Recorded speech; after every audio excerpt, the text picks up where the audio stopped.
ஆறுமுகம் அருளிடும் அனுதினமும் ஏறுமுகம் கருணைக்கடலே கந்தா போற்றி. வெற்றிவேல் முருகனுக்கு அரோகரா அரோகரா அரோகரா. இன்னைக்கு நம்ம இந்த பதிவுல பார்க்க போறது நம்ம தலையெழுத்தையே மாற்றி எழுதக்கூடிய மகா கந்த சஷ்டி விரதம்.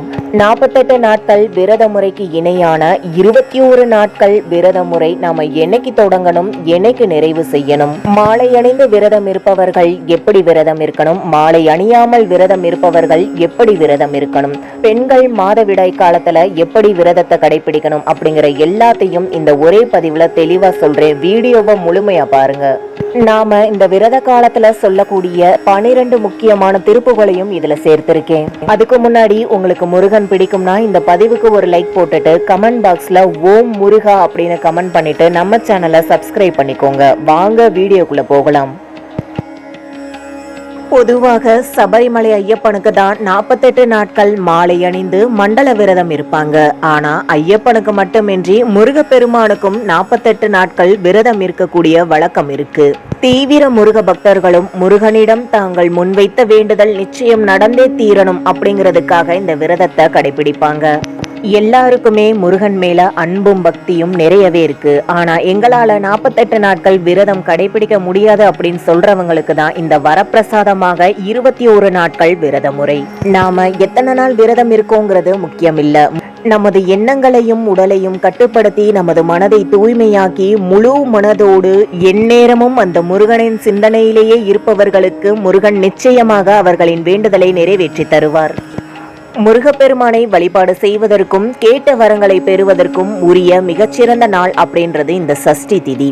மாதந்தோறும் வளர்பிறை மற்றும் தேய்பிறையில சஷ்டி திதி வரும்போது பக்தர்கள் முருகப்பெருமானை வேண்டி விரதம் இருக்கிறது வழக்கம். இருந்தாலும் அதிகமான முருக பக்தர்கள் சஷ்டி விரதம் கடைபிடிப்பது ஐப்பசி மாதத்தில் வரக்கூடிய மகா கந்த சஷ்டி விழாவின் போதுதான். முருகப்பெருமான் சூரனை வதம் செய்து தேவர்களை காத்த திருநாள் அப்படின்றதுனால ஐப்பசி மாத அமாவாசைக்கு பிறகு வரக்கூடிய பிரதமை திதியில் துவங்கி சஷ்டி வரை சிலரும் சப்தமி வரை சிலரும் விரதமிருந்து முருகப்பெருமானை வழிபாடு செய்யறதுண்டு. பொதுவா மகா கந்த சஷ்டி விரதம் 6 நாட்கள் சில பேர் கடைபிடிப்பாங்க. இல்லனா முருகப்பெருமானின் திருக்கல்யாணத்தனைக்கும் சேர்த்து 7 நாட்கள் மட்டும் இந்த விரதம் கடைபிடிப்பாங்க. இன்னும் தீவிரமான முருக பக்தர்கள் பக்தியின் காரணமாகவும் முருகப்பெருமான் கிட்ட தங்களுடைய வேண்டுதல் அவர் நிச்சயம் நிறைவேற்றி தரணும் அப்படிங்கிறதுக்காக கந்த சஷ்டி விரதம் ஆரம்பிக்கிறதுக்கு முன்னாடியே 48 நாட்கள் அல்லது 21 நாட்கள் மாலை அணிந்தோ அல்லது மாலை அணியாமலோ விரதத்தை கடைபிடிப்பாங்க. இந்த வருடம் 2025ஆம் ஆண்டு மகா கந்த சஷ்டி விரதம் அக்டோபர் 22ஆம் தேதி துவங்க இருக்கு. அக்டோபர் 27ஆம் தேதி சூரசம்ஹாரமும் அக்டோபர் 28ஆம் தேதி முருகப்பெருமானுடைய திருக்கல்யாணமும் நடைபெற இருக்கு. முருகப்பெருமானுக்கு 21 நாட்கள் கந்த சஷ்டி விரதம் இருக்க நினைக்கிறவங்க விரதத்தை எப்ப தொடங்கலாம் அப்படின்னா அக்டோபர் 7ஆம் தேதி அன்றைக்கு செவ்வாய்க்கிழமை ரொம்ப விசேஷமான நாள். அப்பன் முருகனுக்கு அன்னைக்கு உங்களுடைய விரதத்தை நீங்க தாராளமா ஆரம்பிக்கலாம். அக்டோபர் 7ஆம் தேதி அன்னைக்கு நீங்க விரதத்தை ஆரம்பிக்கிறீங்க அப்படின்னா மகா கந்த சஷ்டியோட 6வது நாள் சூரசம்ஹாரம் அக்டோபர் 27ஆம் தேதி அன்னைக்கு உங்களுடைய விரதம் நிறைவு பெறும். ஒருவேளை ஏதாவது ஒரு காரணத்தினால உங்களால் அக்டோபர் 7ஆம் தேதி அன்னைக்கு விரதத்தை ஆரம்பிக்க முடியல, இல்லனா நாங்க முருகனோட திருக்கல்யாணம் அன்னைக்கு தான் எங்களோட விரதத்தை நிறைவு செய்வோம் அப்படின்னு சொல்றவங்க அக்டோபர் 8ஆம் தேதி புதன்கிழமை உங்களுடைய விரதத்தை ஆரம்பிச்சு அக்டோபர் 28ஆம் தேதி முருகனோட திருக்கல்யாணத்தன்னைக்கு உங்களுடைய விரதத்தை நிறைவு செய்யலாம்.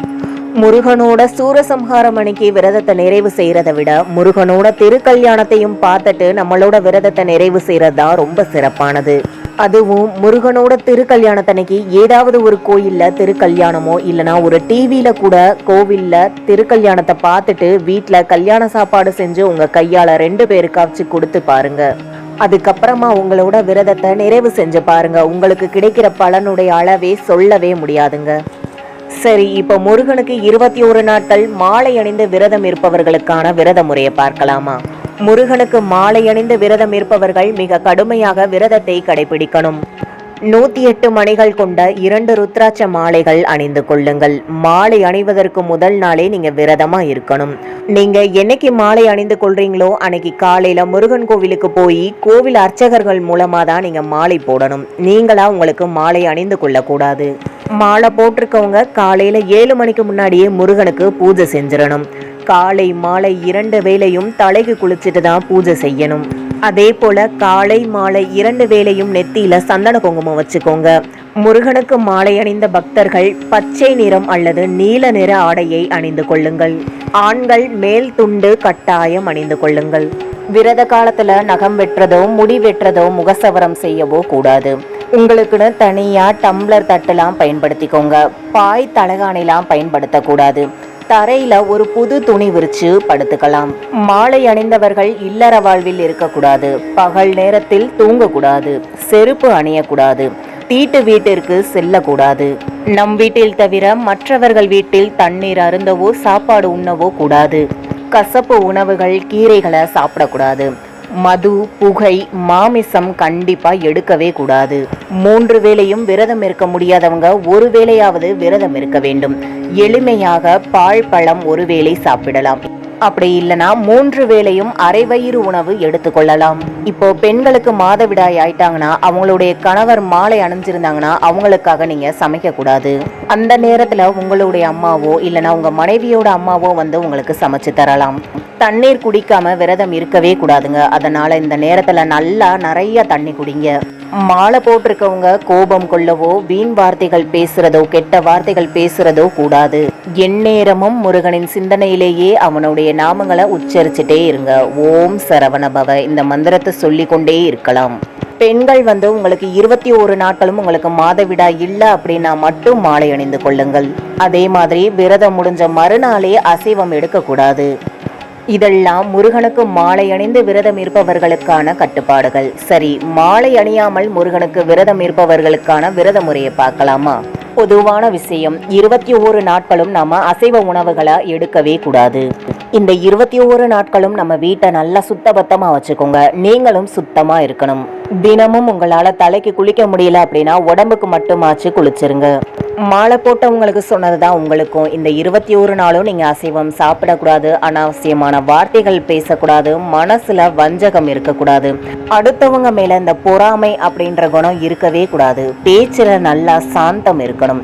தினமும் நல்லா குளிச்சுட்டு ஓம் சரவண பவ அப்படின்னு சொல்லி நல்லா நெத்தி நிறைய திருநீர் பூசி உங்களுடைய அன்றாட வேலையை நீங்க துவங்கிக்கலாம்.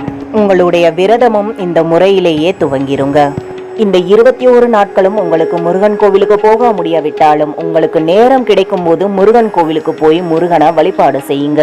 14 நாட்கள் நம்ம எளிமையா விரதத்தை கடைபிடிச்சிட்டோம்னு வச்சுக்கோங்க. இந்த கடைசியா வரக்கூடிய அந்த 7 நாட்கள் மகா கந்த சஷ்டி விரதத்தை நம்ம நல்லா கடுமையா கடைபிடிச்சிடணும். வேலை இல்லாம ஓய்வு எடுக்கக்கூடிய நேரத்துல முருகா முருகா அப்படின்னு முருகனுடைய நாமத்தை வந்து சொல்லிட்டே இருங்க. விரத காலங்கள்ல தண்ணீரோ பழச்சாரோ நிறைய எடுத்துக்கோங்க. அதே போல 21 நாட்களும் நம்ம அசைவ உணவை எடுத்துக்காம 3 வேளையும் உணவை எடுத்துக்கொள்ளலாம். முடிஞ்சவங்க ஒரு வேளை உணவை மட்டும் சாப்பிடாம விரதத்தை இருக்கலாம். ஒன்று காலையிலையோ இல்லைனா மத்தியானமோ இல்லைனா நைட்டோ ஏதாவது ஒரு வேளை மட்டும் சாப்பிடாம இருக்கிறது. மகா கந்த சஷ்டி வாரத்துல மட்டும் பால் பழம் சாப்பிட்டு நீங்க கடுமையான விரதத்தை எடுத்துக்கோங்க. உங்களுடைய உடல்நிலைக்கு தகுந்தவாறு மட்டுமே நீங்க விரதத்தை மேற்கொள்ளணும். பெண்கள் மாதவிடாய் காலமோ அல்லது கர்ப்பிணி பெண்கள் இந்த விரதத்தை மேற்கொள்றீங்க அப்படின்னா 3 வேளையும் கட்டாயம் உணவு எடுத்துக்கொண்டே நீங்க முருகனை நினைச்சு விரதம் இருங்க. உடல்நிலை சரியில்லாதவர்களும் ஒரு வேளை உணவை தவிர்த்தா மயக்க வரும் அப்படின்னு சொல்றவங்களும் 3 வேளையும் நீங்க வந்து சாப்பிட்டுட்டே இந்த விரதத்தை நீங்க கடைபிடிச்சுக்கலாம். 3 வேளை உணவு எடுத்துக்கலாம். அதுல எந்த ஒரு தவறும் கிடையாது. இப்ப காலையில விரதம் இருக்க நினைக்கிறவங்க முருகனுக்கு படைத்த நெய்வேத்தியத்தை வந்து சாப்பிட்டுட்டு விரதத்தை வந்து நீங்க தொடங்கலாம். இரவு விரதத்தை கடைபிடிக்க நினைக்கிறவங்க பால் பழம் மட்டும் வந்து சாப்பிட்டுக்கலாம். தினமும் தலைக்கு குளிக்கணும் அப்படின்ற அவசியம் இல்ல. வாரத்துல வெள்ளி செவ்வாய்க்கிழமை அன்னைக்கு தலைக்கு குளித்தால் வந்து போதுமானது. வாரம் ஒரு முறை வீடு மற்றும் பூஜை அறையை சுத்தம் செய்தால் போதும். விரதம் இருக்கிறவங்க நம்ம முன்பே சொன்னது போல கண்டிப்பா அசைவம் வந்து சாப்பிடக்கூடாது. ஆனா வீட்டில் இருக்கிறவங்களுக்கு நீங்க அசைவம் வந்து சமைச்சு கொடுக்கலாம். அப்படி வீட்டில் அசைவம் வந்து சமைச்சா அடுத்த நாள் வீடு வந்து நீங்க சுத்தம் செஞ்சுட்டு அதுக்கப்புறமா தான் பூஜைகளை செய்யணும். விரதம் தொடங்கக்கூடிய நாள் மற்றும் விரதம் முடிக்கக்கூடிய நாள், இப்படி இந்த 2 நாட்கள் மட்டுமாவது ஒருவேளை விரதம் இருந்தால் கூட மிக மிக சிறப்பு. அதாவது தொடர்ந்து விரதம் இருக்க முடியாது அப்படின்றவங்க முருகனுக்கு வைக்கக்கூடிய நெய்வேத்தியத்தை மட்டும் ஒருவேளை சாப்பிட்டு கூட நீங்க விரதம் இருக்கலாம். இப்படி எல்லாம் இந்த விரதம் கடைபிடிச்சிட்டு 21 நாள் விரதம் முடிந்த மறுநாளை அசைவம் நம்ம கண்டிப்பா சாப்பிடக்கூடாது. ஒரு 2-3 நாள் கழிச்சிட்டு அதுக்கப்புறமா தான் நீங்க அசைவம் சாப்பிட்றதா இருந்தா சாப்பிட்டுக்கலாம். வாழ்க்கையில உங்களுக்கு எந்த பிரச்சனைனாலும், திருமண வரன் வேண்டுமா, இல்லனா குழந்தை வரம் வேண்டுமா, சொத்து வழக்கு பிரச்சனை, குடும்ப பிரச்சனை, எதிரிகளால் செய்யக்கூடிய வினைகள், தீய சக்திகள், இல்லனா கடன் பிரச்சனை, வெளியில சொல்ல முடியாத அளவுக்கு எங்களுக்கு நிறைய பிரச்சனை இருக்குங்க, அந்த மாதிரி சொல்றவங்க இல்ல இந்த விரதத்தை கடைபிடிச்சு பாருங்க. கட்டாயமாக அடுத்த வருஷம் மகா கந்த சஷ்டி வர்றதுக்குள்ள அந்த பிரச்சனை எல்லாமே முருகப்பெருமான் தீர்த்து வைத்து விடுவார். இதில் எக்ஸ்ட்ராவாக நான் சொல்ல போகிற விஷயம் என்னன்னா, நம்ம விரதம் இருக்க போகிறோம் அப்படின்னா வீட்டில் தான் சமைக்க போகிறோம். அது லெமன் சாதமோ புளி சாதமோ சாம்பாரோ எதாக இருந்தாலும் சரி, அப்போ நம்ம சமைக்கும் போது அதில் ஒரு கைப்பிடி எக்ஸ்ட்ரா மட்டும் நம்ம சமைச்சோம் அப்படின்னா யாராவது ஒருத்தருக்காவது நீங்கள் அன்னதானம் பண்ண முடியும். உங்களுக்கு தெரிஞ்சவங்களுக்கோ தெரியாதவங்களுக்கோ யாரையாவது கூப்பிட்டு நீங்கள் ஒருவேளை சாப்பாடு மட்டும் போடுங்க. இந்த விரதமா இருக்கக்கூடிய காலங்கள்ல நம்ம செய்யற அன்னதானம் அப்படிங்கிறது நம்மளுடைய கர்ம வினைகளை தீர்த்து வைக்கக்கூடியது. அதாவது இதை கண்டு முருகப்பெருமான் மகிழ்ச்சி அடையும் போது நமது விரதத்திற்கான பலன் இரட்டிப்பாக கிடைக்கும். அதே போல உங்க வீட்டுல முருகனோட விக்கிரகமோ இல்லனா முருகனுடைய வேல் இருந்துச்சு அப்படின்னா இந்த விரத காலங்கள்ல ஒவ்வொரு நாளைக்கும் ஏதாவது ஒரு பொருளால அபிஷேகம் பண்ணுங்க. ஒரு நாள்ல பாலால அபிஷேகம் பண்ணுங்க, ஒரு நாள் தயிரால அபிஷேகம் பண்ணுங்க, ஒரு நாள் விபூதியால அபிஷேகம் பண்ணுங்க, ஒரு நாள் சந்தனத்தால அபிஷேகம் பண்ணுங்க, ஒரு நாள் குங்குமத்தால அபிஷேகம் பண்ணுங்க. இப்படி ஒவ்வொரு நாளும் ஒவ்வொரு பொருளை வச்சு அபிஷேகம் பண்ணி பாருங்க. இந்த மாதிரி ஒவ்வொரு நாளும் அபிஷேகம் பண்ணிட்டு முருகர்கிட்ட தினமும் உங்களுடைய வேண்டுதலை பொறுமையா சொல்லுங்க. அப்பா, நீங்க தான் எனக்கு இந்த வேண்டுதலை நிறைவேற்றி தரணும், உங்களை மட்டுமே நான் நம்பி இருக்கேன், உங்கள் பாதங்கள்ல நான் சமர்ப்பித்து விட்டேன் அப்படின்னு சொல்லி முருகனை மனதார வேண்டுங்க. கண்டிப்பா உங்களுடைய வேண்டுதல் நடக்கும். நாம விரதம் இருக்கக்கூடிய முதல் நாள் அதிகாலையிலேயே எழுந்து குளிச்சுட்டு பிரம்ம முகூர்த்த நேரத்துல உங்க வீட்டு பூஜை அறையில இருக்கக்கூடிய முருகப்பெருமானுடைய திரு உருவத்துக்கு முன்பா ஒரு அகல் விளக்குல தீபம் ஏத்தி நீங்க எதற்காக இந்த விரதத்தை நீங்க தொடங்குறீங்களோ அந்த வேண்டுதலை முருகப்பெருமான் கிட்ட வச்சிருங்க. முருகப்பெருமானுக்கு உகந்த மஞ்சள் அல்லது சிகப்பு நிற மலர்களை கொண்டு அலங்கரித்து பால்ல தேன் கலந்து நெய்வேத்தியமா படைக்கலாம். அதே போல அந்த முதல் நாள் மட்டும் பக்கத்துல இருக்கக்கூடிய ஏதாவது ஒரு முருகன் கோவிலுக்கு போய் வழிபாடு செய்ய முடிஞ்சா வழிபாடு செய்யுங்க. காலை மாலை இருவேளையிலையும் முருகன் கோவிலுக்கு போய் வழிபாடு செய்யக்கூடிய வாய்ப்பு இருக்கிறவங்க நீங்க கோவில்ல போய் வழிபாடு செய்யலாம்.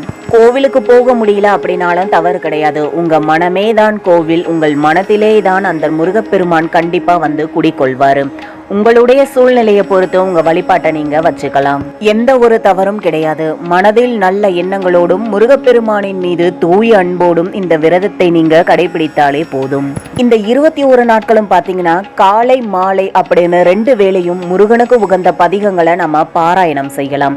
நேரம் இருக்கிறவங்க வாழ்க்கையில எப்போதும் கஷ்டம் இருந்துகிட்டே இருக்கு அப்படின்னு சொல்றவங்களும், வாழ்க்கையில எந்தவித முன்னேற்றமும் இல்ல அப்படின்னு சொல்றவங்களும் இந்த 21 நாள் பாத்தீங்கன்னா கந்த சஷ்டி கவசம் தொடர்ந்து படிக்கலாம், வேல்மாறல் படிக்கலாம், கந்தகுரு கவசம் படிக்கலாம், பகை கடிதல் அப்படின்னு முருகனுடைய பதிகங்கள் அனைத்தையுமே நீங்க படிக்கலாம். குறிப்பா திருப்புகள் படிக்கலாம். உங்களுடைய தேவைகளுக்கு ஏற்ப திருப்புகள் இருக்கு. அந்த திருப்புகள் உங்கள் தேவை எதுவோ அந்த தேவை நிறைவேறணும், உங்களுடைய வேண்டுதல் நிறைவேறணும் அப்படின்னு சொல்லிட்டு அந்த திருப்புகளை மட்டும் நீங்க தேர்ந்தெடுத்து அந்த திருப்புகளை மட்டுமாவது இந்த 21 நாட்களும் தொடர்ந்து நீங்க படிச்சுட்டு வாங்க. ரொம்ப முக்கியமான 12 திருப்புகள்களை எடுத்து நான் இதுல கொடுத்திருக்கேன். உங்களுக்கு எது தேவையோ அந்த திருப்புகளை நீங்க பாராயணம் பண்ணலாம். முருகப்பெருமானை நினைத்து முக்கிய விரத தினங்களில் விரதம் இருப்பவர்கள் இந்த திருப்புகளை வேண்டியது நிறைவேறும் வரை தினந்தோறும் குறைந்தபட்சம் 6, 9, 12 முறை படிக்கலாம் அல்லது கேட்கலாம்.